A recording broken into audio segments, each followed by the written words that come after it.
All right, once again, I'm Steve with Piggy Palms. I'm doing ribs tonight. It is, in fact, 8:03 Eastern Time. But we got some people that want some ribs. So the order came in for me to do it. So I'm going to show you how I do it. It's really simple. It's not too difficult. But I am, in fact, hitting the energy drink so I can keep going because it's going to take 4 hours for the smoker to be done. That's going to put me a little bit after midnight when I get done with all the seasoning and actually putting it on. So, some things you're going to need. You need a sharp knife because I'm going to cut these baby backs in half. They cook a little more evenly. I'm able to get a lot onto the Traeger at a short amount of time, and it's really not a big deal to get everything done. Another thing you're going to need is a butter knife, and with that, paper towels. This is going to help you get the membrane off of the back of the slab of ribs. If you're okay with that, that's fine, but that takes kind of a little bit of away from it. So all you're going to do is you're going to find where the bone comes all the way up. You're going to get that knife against that bone, and you're going to gently push it, and you're going to have that membrane lift. You're going to twist it back and forth until you get a point where that comes up. Now, you want to be He-Man, rip it off right there, go for it. But not everybody has the grip strength to hold on something like that. So you just grab some paper towels and pull it off just like that. Simple, easy to do. Throw it away. So on a slab of baby backs, first and foremost, when you get these out of a package, wash the meat. You don't know what kind of bone spurs are left on the sides. You don't know what kind of condition everything's in. That gives you a chance to kind of investigate and see if there is anything wrong. If you open the package and it smells bad, please take the receipt, take it back, and get a exchange on it. But you got 1, 2, 3, 4, 5, 6, 7, 8, 9, 10, 11, 12, 13, 14 ribs typically in a slab of baby backs. So what you want to do is you want to count out 7 of them. 1, 2, 3, 4, 5, 6, 7. You want to cut in between those. And after you take that membrane off, it's really easy to see where that is.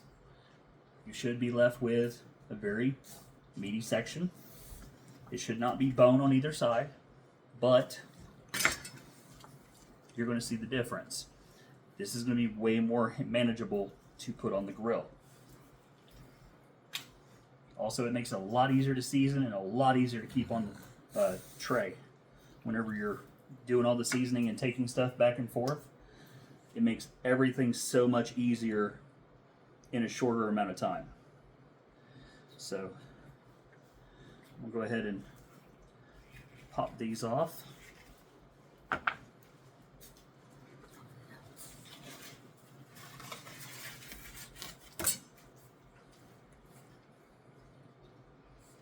little bit stayed on, fear not. You just get in there and do it again.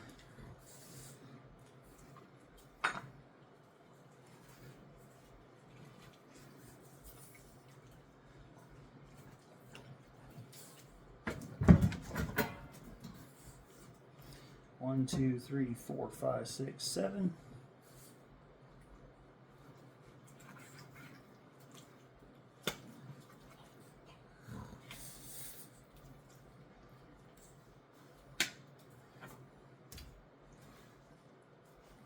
Obviously, you're going to rotate these around to be whatever way you want.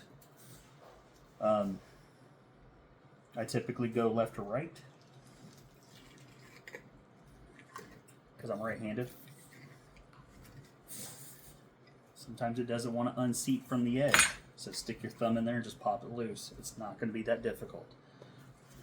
Once again, hold the meat down. If it comes off like that, it's a good day. right now I'm 2 for 3 on getting these. So 1, 2, 3, 4, 5, 6, 7. We're gonna go right here in between these bones.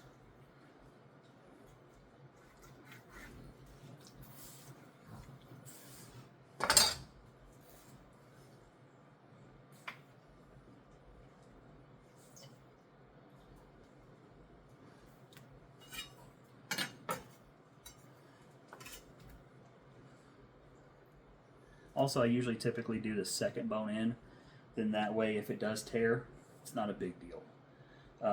This membrane will tear on occasion.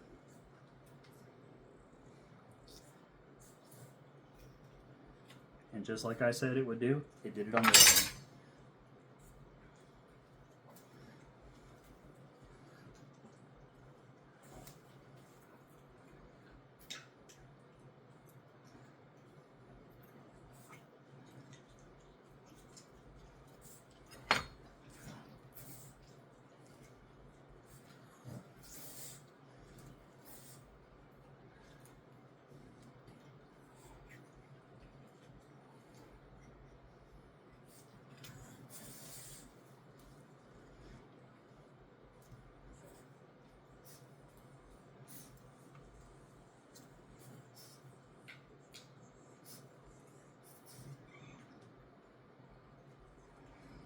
And this one does not want to tear it off.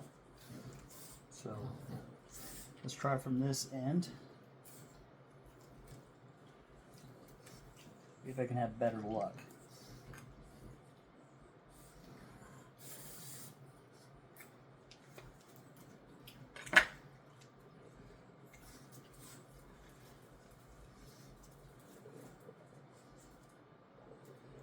You know what? It actually looks like it's been peeled.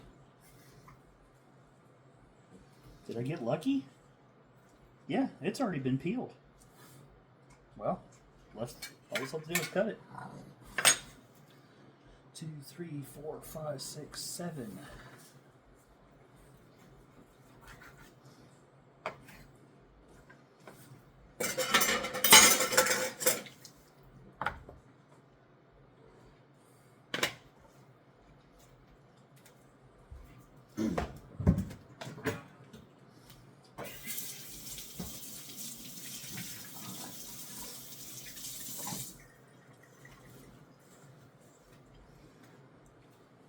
Good thing I got the extra napkins. Clean up the board a little bit.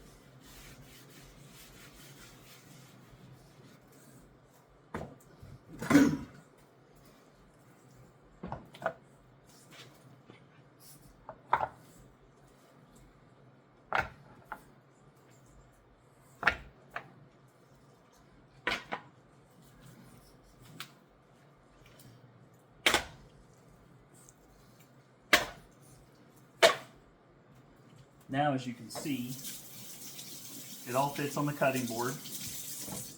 I'm not going crazy trying to have it all across everything. And then also, it's a pretty big pan. And I got them going across that. So I got 4 slabs of ribs cut in half, 4 fit on the cutting board, 4 fit on that. And now I can sauce and season everything all in one go without having to worry about it going crazy. So you can do any sauce you want. I like Sweet Baby Ray's.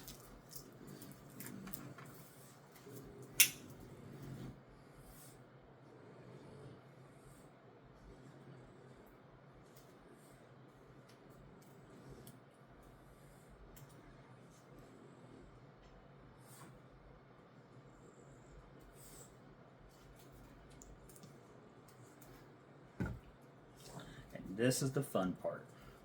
So you're going to rub all that in. This is not a rub. Just rubbing sauce onto it, getting coverage, because I'm using this as a binder. A rub is typically going to be traditionally dry. That's why they call it a dry rub. And you're just going to put on seasoning. Dry. It's kind of self-explanatory, I know.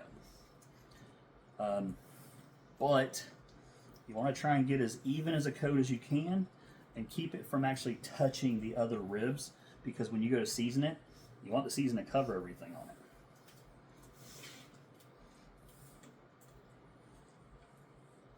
Some of this is going to sound very monotonous, very typical.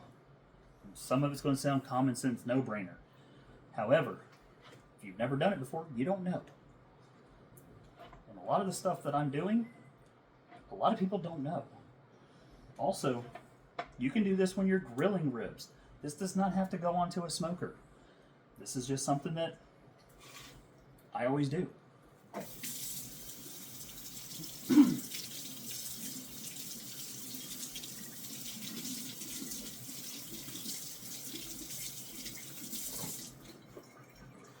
You will also hear people talk about using ketchup as a binder or mustard.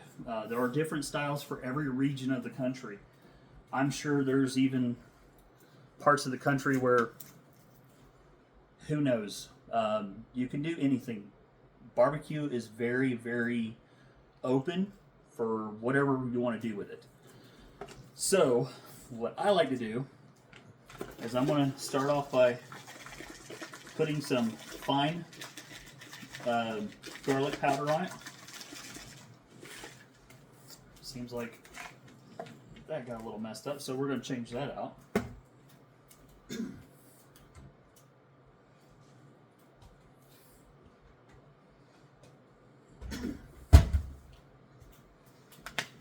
So the granulated garlic, it's not going to go bad. You got more garlic. That right there, I can crush it up. It's no big deal. But this does go on a little bit easier than that one did. So, you know what? Maybe it was meant to be.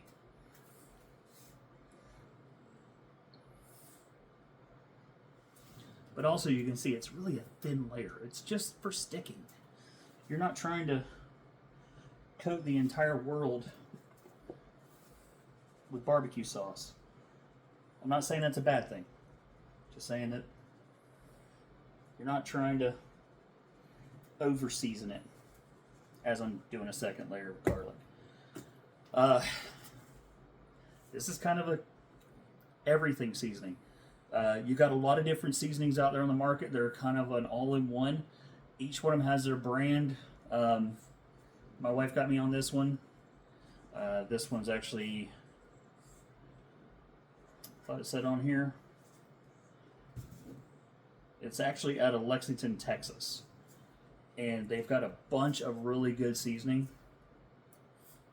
I've liked this one. The good shit and special shit are my favorites. They got no shit, no salt, bullshit for steaks, chicken, obviously for chicken. It's a good flavor all around. I use it on most of my stuff I'm just going to grill.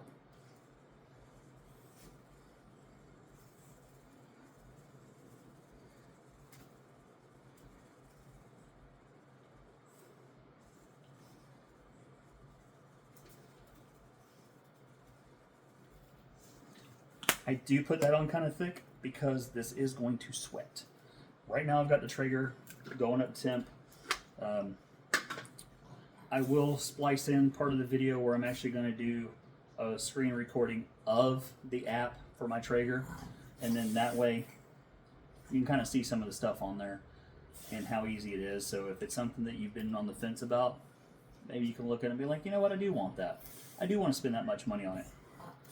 This right here is just light brown sugar. This is what I put on the top.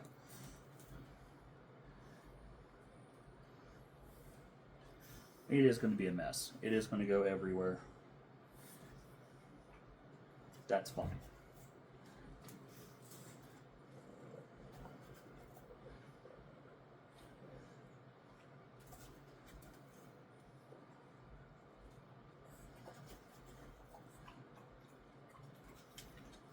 Whenever this goes on, it's going to be on for 4 hours.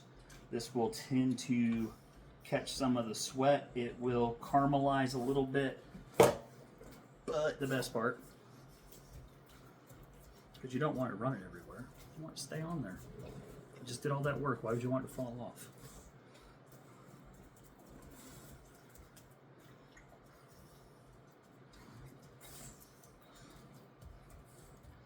Essentially, the theory behind the brown sugar is just like candy bacon. You're going to stick it in the oven, smoker on my case, with brown sugar. It's going to sweeten it up. to give you a little bit of flavor that's not just salt and pepper like barbecue sauce traditionally is, and the seasoning I put on it already with the garlic. So you're going to get a sweet and savory with it. Now, if you don't like the way I'm doing it, that's fine. Like I said earlier, there's a million ways to do a barbecue. Smoking, barbecuing, grilling, however you want to do it. However you want to talk about it.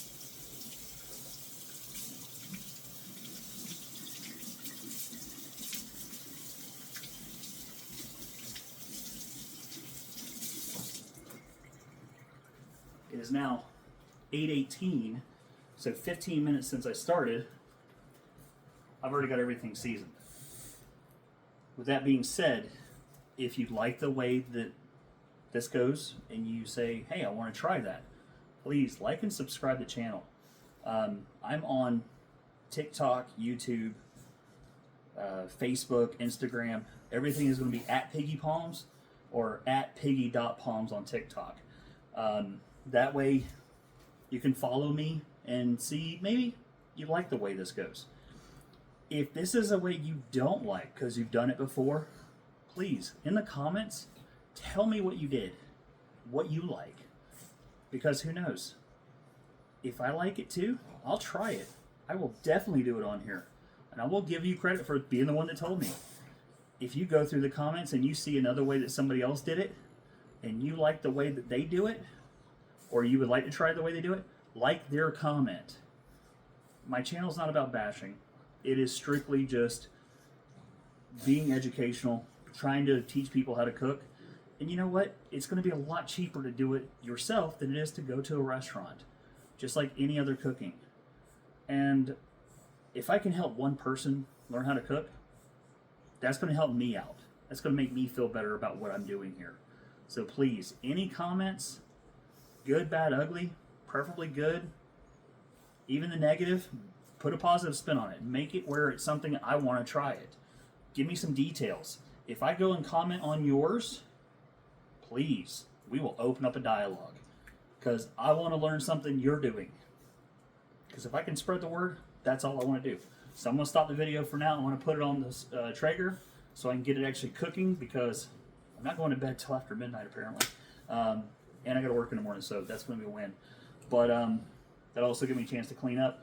And I will show the Traeger app. So I'll get everything taken care of that. So see you in a minute.